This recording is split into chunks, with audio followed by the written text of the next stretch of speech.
Bismillahirrahmanirrahim. Assalamualaikum warahmatullahi wabarakatuh. Allahumma sholli ala Sayyidina Muhammad wa ala alihi washabihi ajmain. Alhamdulillah, berjumpa kembali dengan channel Masjid Baitur Rahim Rawa Indah, channel Syiar Islam. Kali ini kami akan men-share rekaman video khutbah Jumat yang disampaikan oleh Bapak Ustaz Rahmat Budiono MPD. Langsung saja kita simak bagaimana isi khutbah Jumat beliau.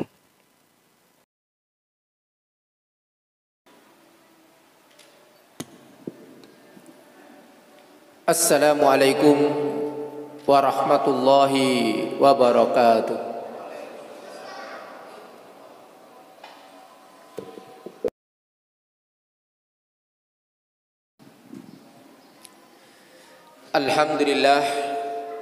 Alhamdulillahilladzi nahmaduhu wa nasta'inu wa nastaghfiruh wa na'udzu billahi min syururi anfusina wa min sayyiati a'malina. Ashhadu an la ilaha illallah wahdahu la syarikalah wa ashhadu anna Muhammadan abduhu wa rasuluh.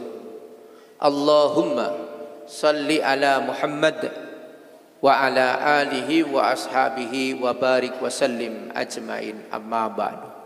Ittaqullah haqqa tuqatih wa la tamutunna illa wa antum muslimun. Jamaah Jumat Masjid Baitur Rahim rahimakumullah. Hari ini spesial di hari Jumat tanggal 23 Ramadan di tanggal 14 April. Hal yang spesial pertama adalah kita diminta oleh Allah setiap momentum itu kita jadikan monumen, supaya rangkaian kehidupan kita, tujuan kita yang dihadirkan Allah di muka bumi ini betul-betul tercapai dan mendapatkan keberkahan. Melalui mimbar ini khatib mengajak kita semua momentum Ramadan ini, karena penting banget, sangat luar biasa ketika kita memahami suasana kebatinan dalam kegiatan Ramadan ini. Pakaian daripada Ramadan itu adalah takwa. Lalu timbul pertanyaan, ma huwa taqwa? Apa itu takwa? Takwa makna harfiahnya itu adalah menjalankan perintah, menjauhi larangan. Perintahnya ada dua, perintah wajib sama perintah sunnah. Larangannya juga dua, larangan haram sama larangan makruh. Buktinya apa? Hal-hal yang terkait dengan puasa kita mampu hindarkan, kita mampu jauhi. Dan semuanya itu hal yang halal, apatah lagi yang haram. Sedangkan makna takwa artinya adalah takut terhadap kontrak kesepakatan dengan Allah. Di dalam kontrak itu dia menyatakan sebagaimana sebut oleh Allah dalam surat Al-A'raf ayat 79, Qul inna sholati wa nusuki wa mahyaya wa mamati lillahi rabbil alamin. Bapak dan jamaah sholat Jumat rahimakumullah, ada kita lihat 3 indikator ketakwaan itu akan terimplementasi kepada kita, dikaitkan dengan datangnya Al-Qadar, kemuliaan. Jadi orang takwa itu adalah orang yang mulia. Yang pertama adalah takwa dalam artian ilmu, pemahaman. Ya, literasinya itu harus banyak. Maka Allah berjebut, wa tazawwadu fa inna khairaz zadit taqwa wattaqun ya ulil albab. Berbekallah karena sebaik-baik bekal itu adalah takwa, wahai orang-orang yang berakal. Surat Al-Baqarah ayat 197. Dari ayat ini Allah memberikan penjelasan bahwa bekal dalam kehidupan ini adalah takwa. Tentu takwa itu ada rentetannya sebelumnya. Tidak mungkin dia bertakwa kalau tidak dimulai dengan iman. Lah, oleh sebab itu orang yang bertakwa itu kata Allah adalah orang yang mampu menggunakan nalar. Maka kalau orang dapat ijazah itu tanda pernah sekolah, bukan tanda pernah berpikir. Sedang orang berpikir, berakal itu artinya orang yang selalu kritis terhadap perintah-perintah Allah. Ini perintah wajib apa perintah sunnah? Ini dampaknya seperti apa? Ini hukumnya kayak apa? Ini mengandung syariah atau bukan syariah? Terus Ini yang disebut orang yang bertakwa. Makanya kata Allah, wa tazawwadu fa inna khairaz zadi taqwa wattaqun ya ulil albab. Jadi nilai kehidupan ini pendekatannya adalah pendekatan tauhid, yang kedua adalah pendekatan ibadah, yang ketiga pendekatan akhlak, dan yang keempat adalah pendekatan muamalah. Lalu dielaborasi di bulan Ramadan ini. Yang kedua adalah takwa dalam artian kesolihan. Maka Allah berfirman, a'udzubillahi minasyaitonir rajim, kutiba alaikumusiyam kama kutiba alal ladzina min qablikum la'allakum tattaqun. Diwajibkan atas kamu, karena diawali dengan beriman. Orang beriman itu akalnya jalan, pikirannya jalan. Karena Allah menyebut afala taqilun, afala tadzakkarun, afala ta'lamun. Jadi diajak akalnya itu untuk berpikir. Karena setelah mati pikirannya sudah hilang, tidak berlaku lagi. Karena pikiran itu ketika dia hidup. Maka kata Allah, hai orang-orang yang beriman, diwajibkan atas kamu berpuasa sebagaimana umat sebelum kamu agar kamu bertakwa. Lalu dia pikir, apa itu puasa ya? Kalau cuma puasa menahan lapar dan dahaga, kita sudah jalankan berapa tahun ini? Itu fikihnya. Dari terbit fajar sampai tenggelam matahari. Itu fikihnya. Fikih itu pemahamannya. Tetapi substansi di balik itu adalah orang yang beriman ini mampu menahan. Coba disiapkan ketika berbuka yang halal, itu mampu dia menahan, tidak menikmati sejenak. Tetapi ada yang lebih substantif dari itu, yakni dia mampu menahan sepanjang waktu tanpa dibatasi waktu. Sekali lagi saya ulangi, menahan sepanjang waktu tanpa dibatasi waktu. Kalau mungkin puasa makan dan minum dari terbit fajar sampai terbit matahari, tapi menahan marah nggak bisa terbit fajar sampai terbit matahari. Karena kalau isya nggak tetap, tidak boleh marah, harus mampu menahan emosi. Maka kata Allah di dalam Al-Quran, orang yang membuka diri maka dia mampu menahan amarah. Nah itulah, jadi marah sendiri harus dia tahan. Makna dari puasa itu. Nah, oleh sebab itu jamaah yang dimuliakan oleh Allah Subhanahu wa taala, yang ketiga dari amal soleh ini maka ada keturunan. Maka Allah menyebut, man amila solihan min dzakarin aw unsa wa huwa mu'min falanuhyiyannahu hayatan thayyib. Ya, man amila, siapa yang melakukan kesolehan min dzakarin aw unsa, baik laki-laki dan perempuan, wa huwa mu'min, asalkan dia beriman, kata Allah, pasti aku jamin hidupnya itu baik. Jadi jangan khawatir dengan hidupnya, jangan khawatir dengan keadaannya. Orang itu serba khawatir, serba was-was itu karena belum yakin dan belum bertakwa. Orang yang bertakwa itu pasrah totalitas kepada Allah.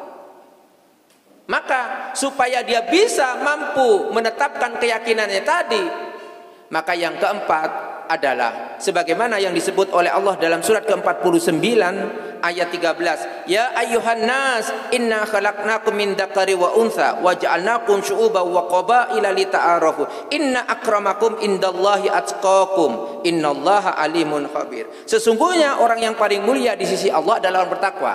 Jadi kemuliaan itu bisa diperoleh, bisa didapat kalau orangnya bertakwa. Caranya Allah menyebut, ya ayyuhan nas, hai manusia, inna khalaqnakum, aku ciptakan kamu min dzakarin aw unsa, dari laki dari perempuan. Untuk apa? Lita'arafu. Jadi ternyata kita disuruh hablum minan nas. Tidak mungkin kita lita'aruf, mengenal, kalau tidak hablum minan nas. Artinya nilai ketakwaan itu adalah bagaimana mengimplementasikan hablum minan nas dalam kehidupan. Makanya disebut dengan apa itu? Albir, kebaikan. Hablum minan nas itu harus menunjukkan kebaikan. Al-khair, kebaikan.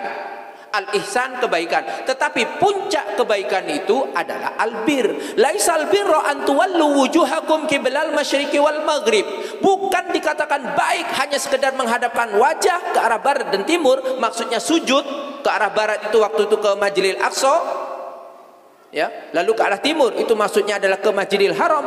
Bukan itu, tapi albir man amana billah, komitmen kepada Allah, wal yaumil akhir, dampak dari beriman kepada Allah itu balasannya di yaumil akhir, wal malaika, dan malaikat yang selalu taat menjalankan perintah Allah, wal kitab, kepada kitab, wan nabi, dan nabi sebagai operasional dari kitab itu, wal mala ala dzawil qurba, dan memberikan harta yang dicintai kepada dzawil qurba, kepada kerabatnya, wal yatama, kepada anak yatim, wal masakin, kepada orang-orang miskin. Itulah makna daripada kemuliaan. Lalu orang yang mulia ini nanti akan diwisuda di malam Al-Qadar, karena malam itu adalah pergantian. Sekarang kita menyatakan siang, tapi di Mekah masih jam 7. Apalagi di sebelahnya Mekah, yakni Amerika, itu sudah malam. Jadi malam dan siang tetap di muka bumi ini, tetapi di pergiliran. Kalau kita sekarang siang, di belahan sana adalah malam. Kalau di belahan sana siang, sini malam. Di malam itu Allah mau wisuda. Inna anzalnahu fi lailatul qadar. Tahukah kamu apa sih malam kemuliaan itu? Tadi, inna akramakum indallahi atqakum. Sesungguhnya orang yang mulia itu adalah yang bertakwa, kata Allah. Maka tahukah kamu malam kemuliaan itu? Lailatul qadari khairum min alfi syahrin. Nilai pahalanya orang yang mulia itu akan dibalas lebih daripada 1000 bulan. Siapa mereka? Mereka yang mampu melakukan roda kehidupan, mengambil manfaat dalam kehidupan. Tapi ingat, dalam mengambil manfaat dia harus menyiapkan diri.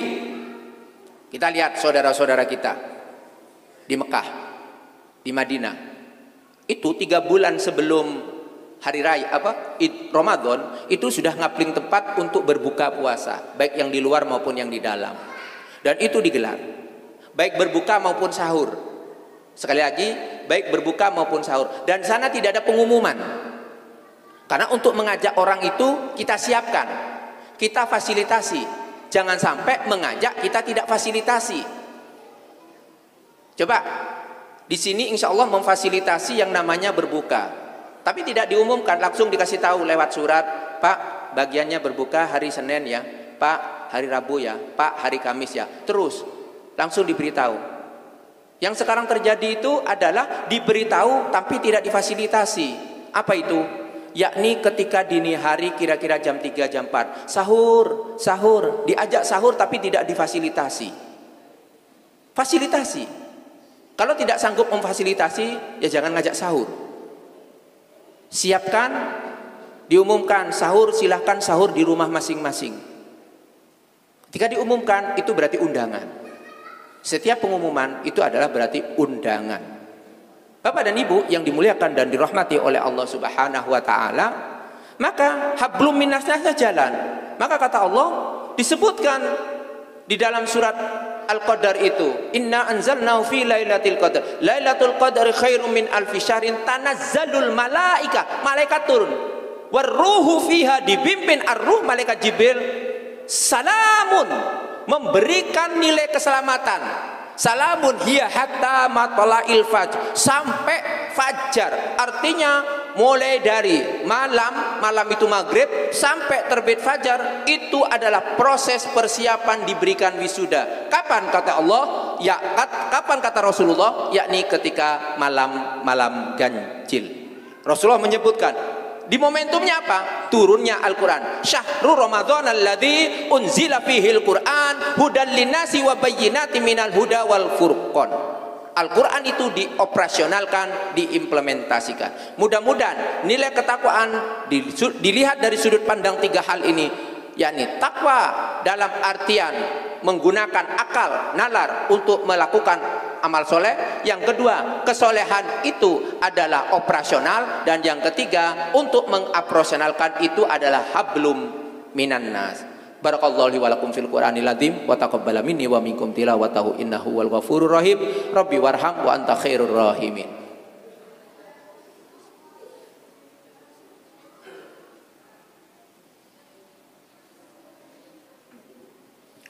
Alhamdulillah, alhamdulillahilladzi nahmaduhu wa nasta'inu wa nastaghfiruh wa na'udzu billahi min shururi anfusina wa min sayyiati a'malina. Asyhadu an la ilaha illallah wahdahu la syarikalah wa asyhadu anna Muhammadan abduhu wa rasuluh. Allahumma shalli ala Muhammad wa ala ali Muhammad. Jamaah Jumat Masjid Baitur Rahim rahimakumullah. Masjid sebagai sentral kegiatan itu mencoba mengelaborasi 3 hal tadi, yakni sebagai sarana ilmu, maka masjid menggunakan dan memanfaatkan fasilitas itu dengan tausiah, dengan kajian, dengan membaca, dengan diskusi, dengan bedah buku, dengan talkshow dan lain sebagainya.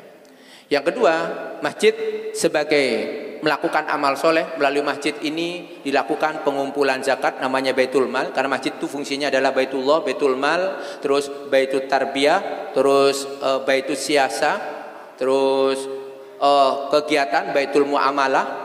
Semuanya itu berpusat dari masjid. Maka masjid menggiring atau membimbing agar supaya mereka melakukan perintah Allah itu dalam muamalah. Lalu yang ketiga tadi, tapi tetap hablum minan nasnya dijaga, yakni interaksi sosialnya harus terjalin dengan terpupuk dengan baik. Nah, mudah-mudahan di momentum Ramadan ini kita dapat meraihnya, maka akan digelari takwa. Endingnya adalah dia mendapatkan Idul Fitri. Apa itu Idul Fitri? Kembali kepada fitrah. Fitrah itu apa? Kembali kepada sejatinya manusia, yakni bertauhid, la ilaha illallah. Ucapannya la ilaha illallah, pikirannya la ilaha illallah, hatinya la ilaha illallah, perbuatannya, amal solehnya adalah la ilaha illallah. Itu yang nanti disebut dengan kesolehan sosial, kesolehan di dalam beribadah, kesolehan dalam berumah tangga, kesolehan dalam bekerja. Semuanya adalah soleh. Soleh nanti kalau memilih pemimpin yang baik, soleh di dalam berinteraksi, transaksi di pasar, dan seterusnya dan seterusnya. Untuk itu mari kita mohon kekuatan kepada Allah Subhanahu wa taala, karena Allah yang memberikan kekuatan. Innallaha wa malaikatahu yusalluna 'alan nabi ya ayyuhalladzina amanu sallu 'alaihi wa sallimu taslima. Allahumma fir lil muslimina wal muslimat wal mu'minina wal mu'minat al ahya'i minhum wal amwat qaribun mujibud da'wat ya qadiyal hajat la ilaha illa anta subhanaka inni kuntu minadh dhalimin ya aziz ya ghaffar ya rabbal alamin wala haula wala quwata illa billahil aliyyil azim. Allahumma rabbana innana sami'na munadiyan yunadi lil iman an aminu bi rabbikum fa amanna rabbana faghfir lana dhunubana wa kaffir anna sayyi'atina wa tawaffana ma'al abrar rabbana wa atina ma wa'adtana ala rusulika wa la tuhzina yaumal qiyamah innaka la tukhliful mi'ad. Asyhadu an la ilaha illallah astaghfirullah nas'aluka ridhaka wal jannah wa a'udzu bika min sakhatika wan nar. Rabbana atina fid dunya hasanah wa fil akhirati hasanah wa qina adzabannar.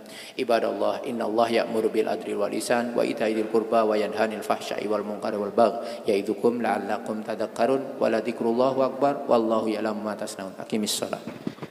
Demikian rekaman khutbah Jumat yang disampaikan oleh Bapak Ustaz Rahmat Budion MPD. Semoga apa yang disampaikan kita bisa mengambil hikmah dan pelajaran.